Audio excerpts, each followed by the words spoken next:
देख रहे हैं आज का भारत टीवी न्यूज।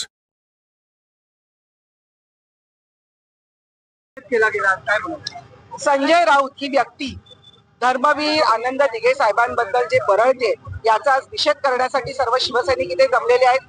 त्यांना आता अचानक उपरती झालेली आहे। त्यांना आता अचानक वाटायला लागले की बाळासाहेबांच्या फोटोच्या बाजूला धर्मवीर आनंद दिघे यांचा फोटो लावला तर त्यांचा अपमान होतो। माझा प्रश्न आहे त्यांना, माझा प्रश्न असा आहे की आनंद दिघेंचा फोटो न लावता बाळासाहेबांच्या बाजूला तुम्ही सोनिया गांधी आणि राहुल गांधीचे फोटो लावत होते। हेच दोघं जण आहेत ज्यांचा याच काँग्रेसचा बाळासाहेबांनी आयुष्यभर तिरस्कार केला, त्यांचे फोटो तुम्ही लावल्यात। हा बाळासाहेबांचा अपमान नाहीये? तुमचं वागणं, काँग्रेस बरोबर जाणं हा बाळासाहेबांच्या विचारांचा अपमान आहे। त्याच्यामुळे तुम्ही हे बोलू नका। तुम्ही या गोष्टी या पद्धतीने संपूर्णकडे अशांतता पसरवण्याचा जो प्रयत्न करतायत तो करू नका अशी आम्हाला त्यांना विनंती आहे। आणि आज आम्ही त्यांना फक्त त्यांच्या फोटोला जोडे मारले।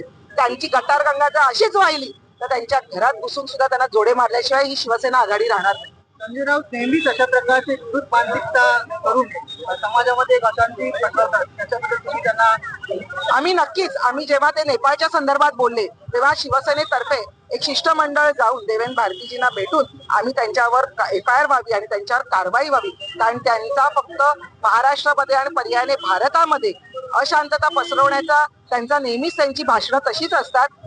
हेच संजय राऊत आहेत, ते खासदार झालेत, परंतु हे खासदार एकनाथ शिंदे साहेबांच्या बरोबर असलेल्या 40 आमदारांच्या मतदानामुळे झालेले आहेत, हे त्यांनी विसरू नये। एवढेच जर त्याला काढ असेल ना तर त्यांनी या खासदारकीचा राजीनामा द्यावा आणि परत कसे खासदार होत आहे ते आम्हाला बघायचं। तुम्ही एक रुपया जमा करून त्यांना पागलखान्याची फी भरणार त्याच्याबद्दल? कारण ह्या व्यक्ती हा सतत अशांतता पसरवतोय, याचं हा मानसिक रुग्ण आहे, याचं मानसिक संतुलन बिघडलेलं आहे। कारण तो काय बोलतो आणि तो कशा पद्धतीने वागतोय आपण बघताय। अहो ते कॅमेऱ्यावर थुंकतात, काय शिवीगाळ करतात, महिलांना शिवीगाळ करतात। या व्यक्तीवर लवकरात लवकर हे उपचार झाले पाहिजेत आणि जर उपचार करण्यासाठी त्यांच्याकडे पैसे नसतील तर शिवसैनिक एक रुपया वर्गणी काढून त्यांचा पूर्ण खर्च करतील। संजय राऊत हे पिसाळलेलं व्यक्तिमत्व आहे। जसा एखादा पिसाळलेला कुत्रा असतो त्या पद्धतीने त्यांचं ते व्यक्तिमत्व झालेलं आहे आणि त्यांची विचारधारा ही सार्वजनिक शौचालयाच्या बाजूला असलेला उकिरडा, एखादं शौचालय खराब झालेलं असतं, आम्ही लोक रिपेअर करतो ते, आणि त्याच्या बाजूला एखादं उकिरडं असतं, अशा प्रकारे ते सकाळी वागत असतात, अशा प्रकारे पत्रकारांसमोर बोलत असतात। त्यांनी त्यांच्या सगळ्या सीमा पार केलेल्या आहेत। आज धर्मवीर आनंद दिघे साहेबांसारख्या व्यक्तीबद्दल बोलताना त्यांना लाज वाटली पाहिजे होती, ज्या माणसामुळे त्यांनी कित्येक वेळा यांना वाचवलेलं आहे। संजय राऊत या माणसाला दिघे साहेबांमुळे कित्येक वेळा जीवनदान मिळालेलं आहे। असा माणूस जर त्यांच्याबद्दल बोलत असेल स्वतःच्या वैयक्तिक स्वार्थासाठी तर त्याचा जितका निषेध करावा, जितका त्याच्यावर तू असं म्हणावं तितकं कमी आहे।